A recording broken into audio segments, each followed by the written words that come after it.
मैं डॉक्टर प्रियदर्श और मैं छत्तीसगढ़ में काम करता हूँ और साथ ही युमित्ता फाउंडेशन में स्वयंसेवक के तौर पे भी काम करता हूँ।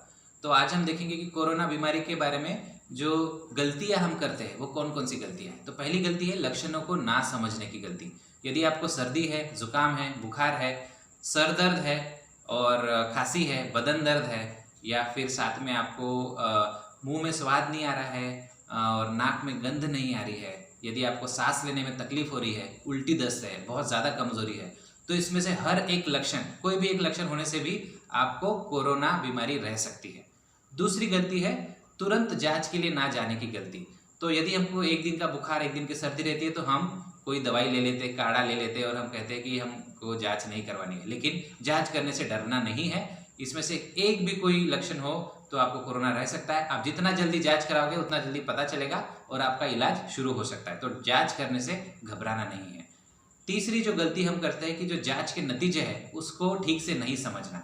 तो यदि आपको कोरोना जांच के नतीजों में कोरोना पॉजिटिव आता है, आप संक्रमित पाए जाते हो, मतलब आपको पक्का ही कोरोना बीमारी है।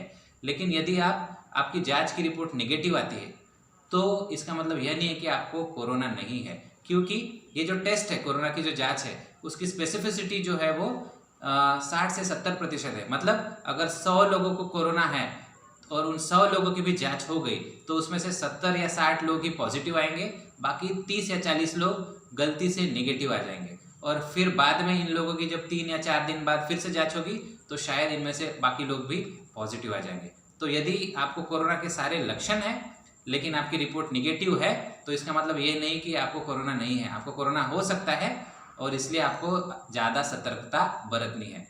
चौथी चीज़ है कि गंभीर लक्षणों की समझ ना होना।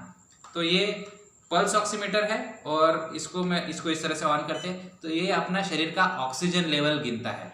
तो मान लो मेरे शरीर में ऑक्सीजन लेवल 94 से कम हो गई है तो फिर मुझे तुरंत ही अस्पताल जाना है। तो ये एक चीज़ याद रखिए कि शरीर में आपके पल्स ऑक्सीमीटर में ऑक्सीजन लेवल 94 से कम दिखा रहा है तो आप गंभीर हो रहे हो, सीरियस हो रहे हो और आपको तुरंत ही अस्पताल जाना है। तो इसमें हम देख सकते हैं कि मेरी जो शरीर की ऑक्सीजन लेवल है वो 98 है। तो ये ऑक्सीजन लेवल आपको जांच करते रहनी है। दूसरी जो अन्य गंभीर लक्षण क्या है, तो यदि आपको सांस लेने में तकलीफ हो रही है या थोड़ा सा चलने पे भी आपकी सांस फूल रही है तो ये बेहद गंभीर लक्षण है। उसके बाद यदि आपको बहुत दिन से तेज बुखार है या बहुत दिन से आप बहुत ज़्यादा कमज़ोर है तो भी ये गंभीर लक्षण है और आपको अस्पताल जाना चाहिए।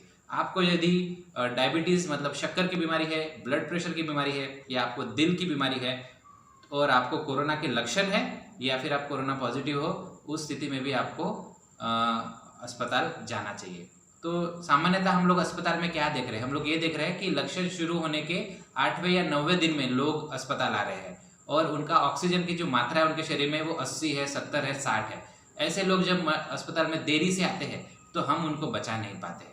तो हम आपसे नम्र निवेदन करते हैं कि जल्दी अस्पताल आइए, जल्दी जांच कीजिए, जल्दी ट्रीटमेंट शुरू कीजिए और जब भी गंभीर लक्षण दिखते हैं तो तुरंत अस्पताल में आके भर्ती हो जाइए। और अगर आप जल्दी आते हैं तो पक्का ही डॉक्टर और बाकी अन्य साथी लोग कोशिश करके आपकी जान बचाने में कामयाब हो पाएंगे।